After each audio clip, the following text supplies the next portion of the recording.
Mr. Fritchie Boy here, the stinkiest of them all. Let's see what we're opening. We got a March of the Machine, the set to come right after Brothers War, which is also continuing the storyline from Phyrexia All Will Be One, which all starts in Dominaria United. So it's the fourth set, I believe, if I'm not mistaken, to come out of the storyline of the Phyrexian invasion. Kind of like Brothers War, I think there's some big artifact pulls. Ooh, there is I believe there's some Praetors in the set, or at least some big splashy spells that are chases, if I'm thinking of the right set. We got the Herald of Predation, Kalissa, 5 mana, Golgari, 3/5, beginning of combat on your turn, choose one, incubate twice. It transforms all incubator tokens you control. Phyrexians you gain get First Strike and Death Touch. Incubate, that's a really interesting mechanic from the set. I like the flavor of it, of the Phyrexian oil, the disease being inside people dormant until it activates, transforms. But in practice, it's pretty weak and underwhelming. This is a guy I'm pretty sure I pulled a lot of somehow. Ooh, this looks like a great card. 2 mana, 2/2. Whenever you cast an aura, equipment, or vehicle spell, draw a card. So people like to use these kind of cards for a deck called, I believe it's Cheerios, where you cast a lot of cheap artifacts. This one looks like it's a little more limited, or it might be the card. But you cast a ton of cheaper free, zero-costing artifacts, and then you bounce them all back to your hand and draw a ton of cards and recast them. This guy works like that, but is a little more specific, so it might be a Cheerio combo, but you gotta work a little differently for it. But I like this special art, very nice. I don't know, I think since this is March of the Machine, where the invasion's really going across, a big thing for the set was introducing battles, which are basically aura-equipped enchantments that you enchant to a player, and you get to attack them. They have their own life total, kind of like Planeswalkers. Once it hits 0 counters, it transforms. When you cast it, they usually have a enter the battlefield effect or some sort of effect that goes off when you play them. And in principle, it was supposed to be a whole new permanent type that gets you value and later a creature. But in practice, it's not too good because when you're attacking an opponent, you want it to have an immediate effect. If you're attacking enough to do 4 damage in a 20 health format, you're taking out 1/5 of their life. You know, you need something really strong to flip into to have it be worth it. And this, for example, just flips into a copy target spell you control, and you can only use it once. So, nice effect, but to commit 4 damage that you could otherwise hit your opponent directly for, because it can still block for the battle. No, not it, Chief. Not it, Chief. This set's kind of coming back to me the more I'm just opening it. Like, the layout and setup for it. But I do remember, there is a big thing of creatures before they are infected or normal state, before they become Phyrexian. So they come out generic creature with their own stuff going on, but if you pay the cost, they become transformed into a Phyrexian version of themselves. So this time, Phyrexian are going on a multi-planar planes combat invasion. They're not just going after Dominaria or what is it called? Mirrodin. They're going after every plane that they can get to. So this guy's 7/5 menace. So it's kind of, you think about it, it's kind of like a version of Monstrosity. You play the creature, you pay into the cost, and then it gets into a better version of itself. Kind of interesting that with how long Magic's been around, a lot of mechanics are just reworded new versions. Backup was a mechanic of the set, I believe.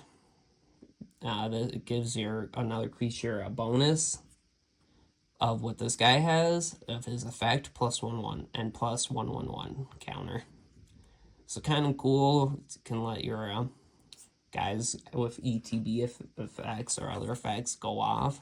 Not that powerful. They're kind of hard to work around.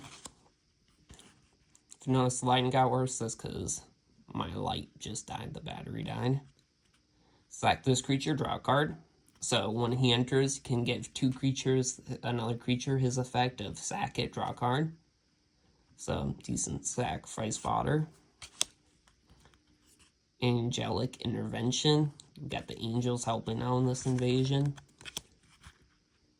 Fungus Rabbit. Ooh, that's cool. I like that art. Not too powerful, but still cool guy. It's crazy how much, like, if you just look through a timeline of Magic's one-drops, the power creep, it's insane to see. Not that power creep is inherently bad. You have to have some power creep to keep your game relevant with each set. But I think we can all agree that the new power creep of the modern day of Magic is unsustainable and too much. It's a cool creature type. Ooh, I like that swamp too. Nice. Alright, and we got an art guard. Looks like some dragons. Dragon going after some guys. Cool. Top pole, for sure, was SRAM, Senior Edificer. 2/2 Cheerios guy, but his versions or his equipment vehicles, draw a card when you cast them. With super cool art. We got a Phyrexian guy. Not too fan of, but could be an interesting build around if you like Golgarian. Have an obsession with Phyrexian. You just want an all Phyrexian deck. This might be a good starting point. And here's specifically, this guy's got a decent ETB. Good limited card, I would say. The Incubate. So it's a 0/0 thing, and you put load up counters on it off of how many times you incubate, and then you pay the cost. It becomes the creature version. So useless artifact, pay to flip around, and its power and toughness is equal to the counters for how many times you've incubated. Kind of annoying to have creatures you got double set up for. But cool concept. I like the concept, and I appreciate them trying to go out of the box for it. So, I know initially I said this had a lot of bombs, but my recollection's coming back to me, and the reason why this pack was so cheap is because I actually think it's the opposite. There weren't too many crazy bombs. Still, though, I do like the feel of it. I do like the feel of Invasion. I think they did decent with that. The battle permanent type introduced with it, while not super impactful or even that good, even unlimited, honestly, it was still very cool to see and kind of showcase what was going on. It was definitely a fun set. I understand why they did the epilogue, but man, they should have added way more story cards, a lot more cards going on, showcasing the aftermath of the invasion or more of it. Said it was, that the epilogue is a mini set that came out after this to continue the story. But they dropped the ball on it. So this set's kind of like the better, it's just the rod version. They should have combined the two or let something good end. Yeah, but very cool set. You know, I like the battles, even though they're not too useful. They're always fun to look at and try to make work. I like the transforming creatures. I don't know if any of them are too powerful. I like this art treatment, but yeah, not a bad set. I think out of all the Phyrexia sets, excluding the epilogue, it probably is a little worse than Brothers War, in my opinion. And probably Phyrexia All will be my favorite out of the four. But I don't know, what do you guys think? Which one's your favorite? What do you think of March of the Machines? Did you open a lot of it? Did you kind of skip it? Looking back, it seems like a little bit underwhelming among Magic players. But yeah, let me know what you think. They were trying to do big things. Don't think it panned out how they were expecting. But interesting footnote in Magic's history. Alright guys, ciao.